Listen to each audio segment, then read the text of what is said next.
We have with us Lakshmi Iyer now, CEO of Investments and Strategy at Kotak Alternatives, and Tanvi Gupta of UBS, joining in with their expectations. Lakshmi, I'll start with you first. The backdrop of this policy meeting is different. The Fed has finally moved towards a rate cut, but there are also rising concerns around the geopolitical setup. What are your expectations from the RBI? Will it be status quo, or do you anticipate an actual rate cut or even a policy change in stance? No, I think you elaborated it so well. There are multiple confluence of factors. Definitely geopolitical tops the list as we speak, which has obviously led to, rocketing of oil prices, though it's well below the RBI's anticipated threshold. Added to that, also we need to keep into consideration that China's stimulus could have its positive impact on commodity prices.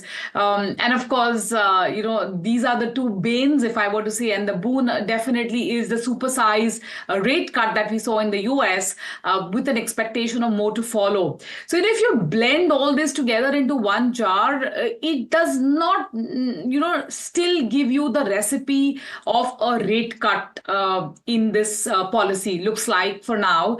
However, could there be, given that even domestically we are seeing a mellowing down of the economy, could that probably lead to a change in stance? So at the current juncture, I think I would probably lay a bet more on that rather than a rate cut in the policy. Lakshmi, but historically, we've all seen that once the Fed starts moving on rates, the RBI does follow. And that's largely to keep the rate differential in check.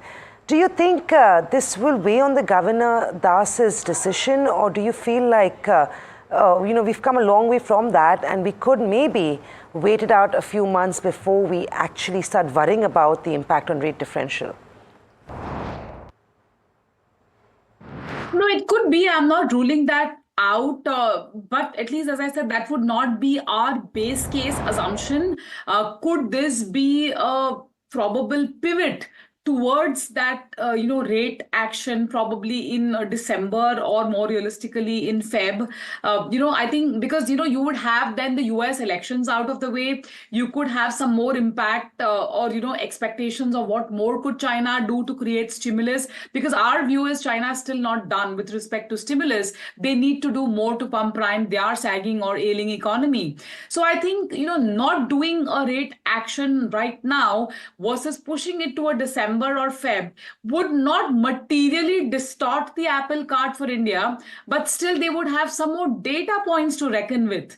So I think a change of stance could, as I said, could be a more joining the bridge and connecting you to the rate action eventually. And of course, let's not forget, I know it's more for base effect, even September inflation, the headline is likely to be at least 100 to 150 basis points higher than what the August reading was. So I think some of these could play on the MPC's mind. And of course, we have, a bunch of new MPC members as well. They also need to take stock of some more data points.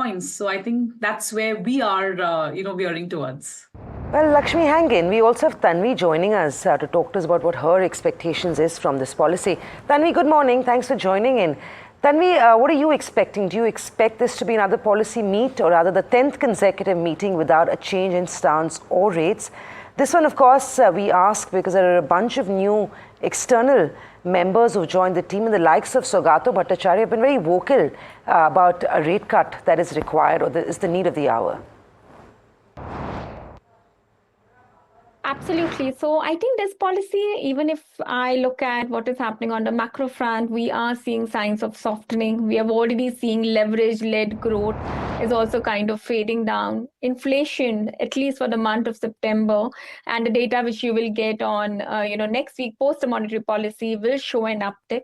So largely, if I look at rates as well as on the stance, we are expecting status quo. We are not expecting RBI at this point to change the policy stance, which is right now withdrawal of accommodation. This policy will be a very interesting one. As you rightly mentioned, there are 3 new external MPC members joining.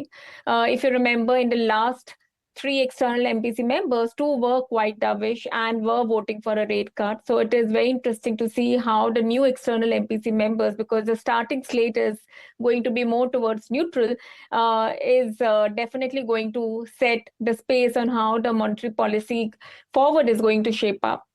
The second interesting thing is if you look at RBI's growth forecast, they're at 7.2%. For FY25.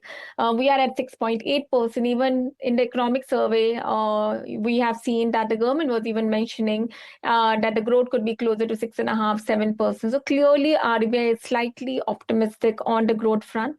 And when I track UBS India Composite Economic Indicator, which is a compilation of 15 high-frequency data for India, it is clearly showing me that the momentum has started to soften, specifically from August onwards. So, for example, June quarter, we were all expecting that the growth would have slowed because parliamentary elections happened. Plus, there were heat wave conditions in April, May, and the growth would begin to normalize from September. But at least whatever leading indicators that we are tracking is not really showing any big uptick in the growth momentum, even in the September quarter till date. Right. Thanks, Tanvi. Thanks, Lakshmi. It seems like it's going to be a status quo for the 10th consecutive time, not just on rates, but also on the stance. Very small audience believes that there could be change of stance to neutral. Implied Nifty is indicating to a very flat start, but this comes in on the heels of a pretty sharp rebound, or rather healthy rebound that the street witnessed in trade yesterday after the 6-day carnage that we've seen.